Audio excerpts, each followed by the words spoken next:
Thank you, Director Patel.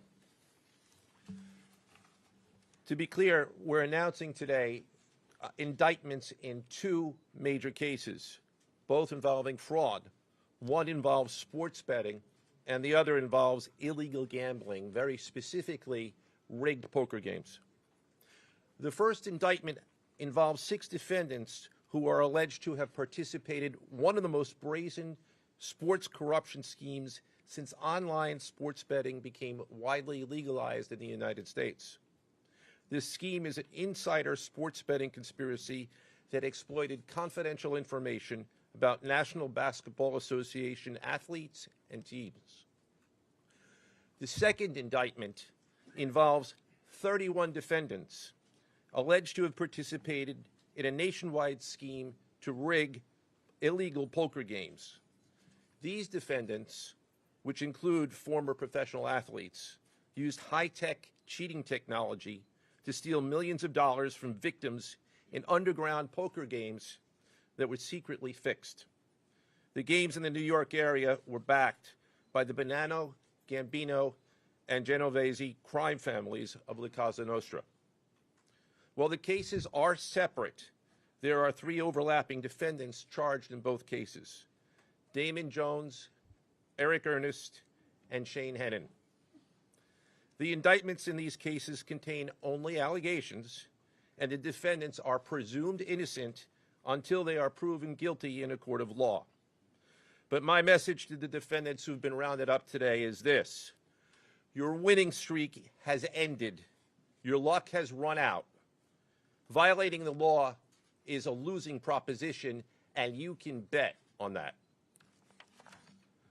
First, I would like to talk about United States versus Ernest, the NBA basketball gambling case. The defendants in this case are Eric Ernest, Marvez Farley, Shane Hennon, DeNiro Laster, Damon Jones, a former NBA player and coach, and Terry Rozier, a current NBA player. Other co-conspirators were previously charged for their roles in the scheme, including former NBA player Jontay Porter.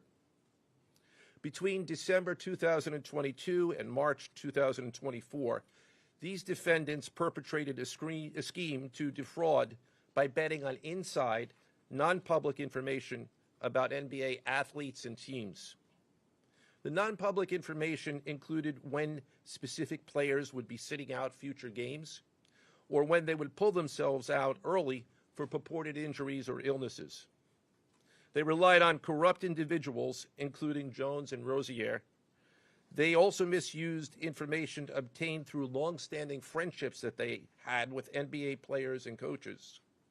And in at least one instance, they got their information by threatening a current player, Porter, because of his pre-existing gambling debts.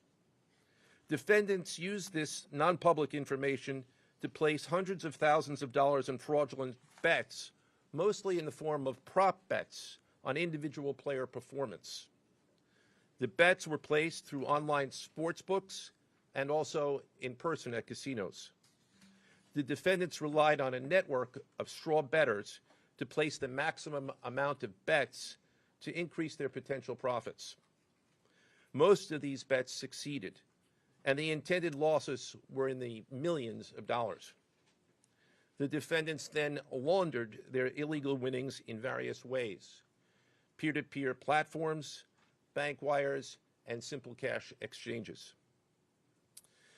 The indictment details specific examples where the defendants profited from illegal gambling and illegal betting on various NBA games about the performance of players on, among other things, the Charlotte Hornets, the Portland Trail Blazers, the Los Angeles Lakers, and the Toronto Rangers.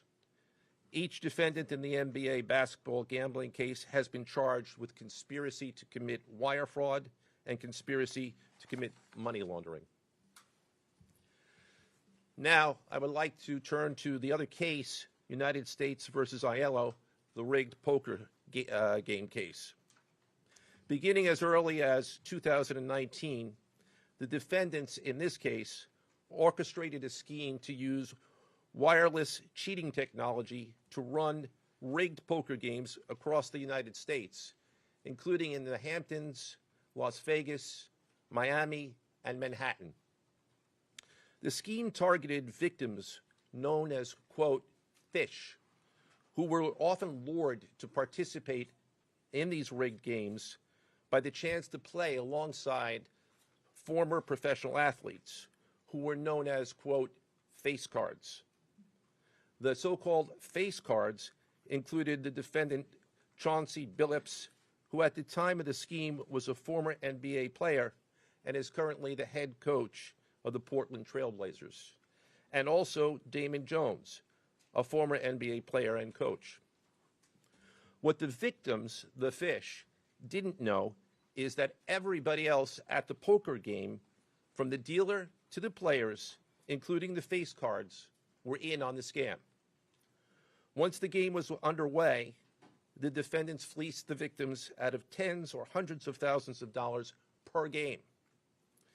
The defendants used a variety of very sophisticated cheating technologies, some of which were provided by other defendants in exchange for a share of the profits from the scheme.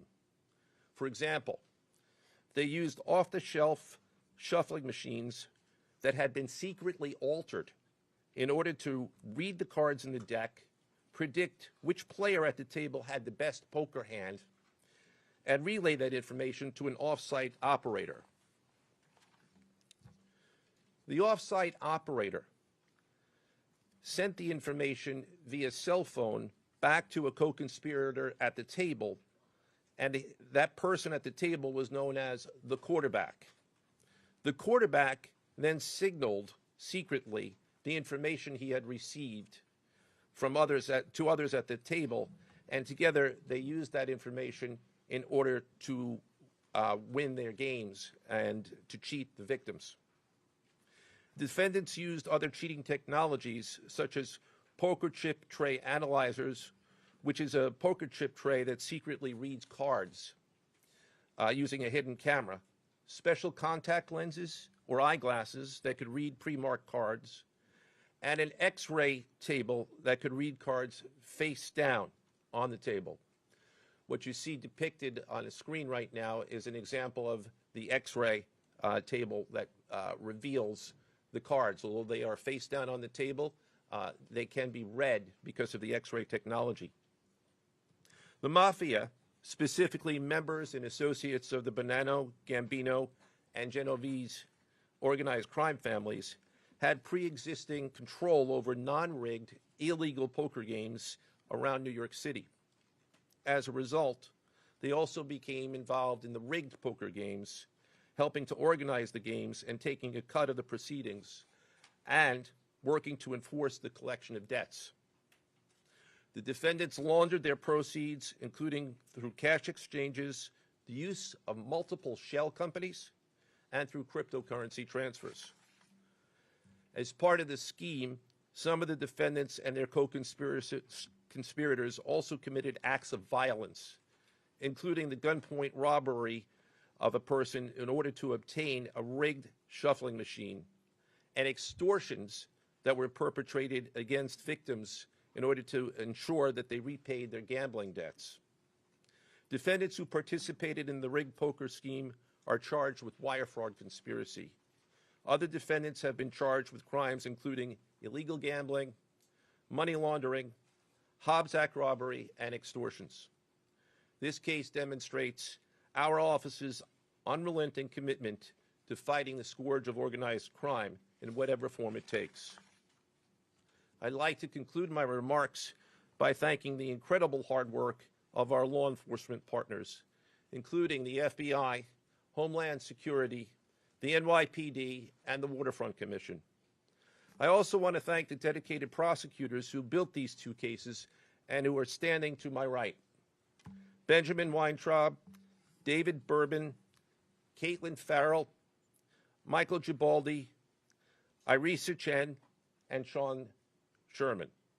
They had the assistance of paralegal specialists Liam McNett, John Schneider, Marlene Bosler. Also deserving of our thanks because of their outstanding investigative work on the NBA case are FBI Special Agents Russell Lantier, Dominic Mariani, Amy Giarosa, Shane Wilkins, and Supervisory Special Agent Luke Hardison.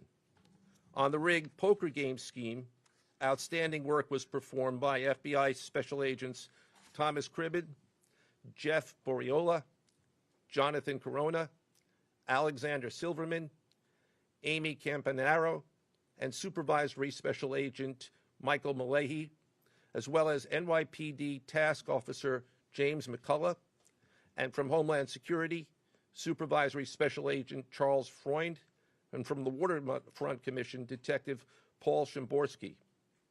Finally, I want to note that the investigations in both cases are ongoing, and we encourage anyone with information about either scheme to please contact the FBI.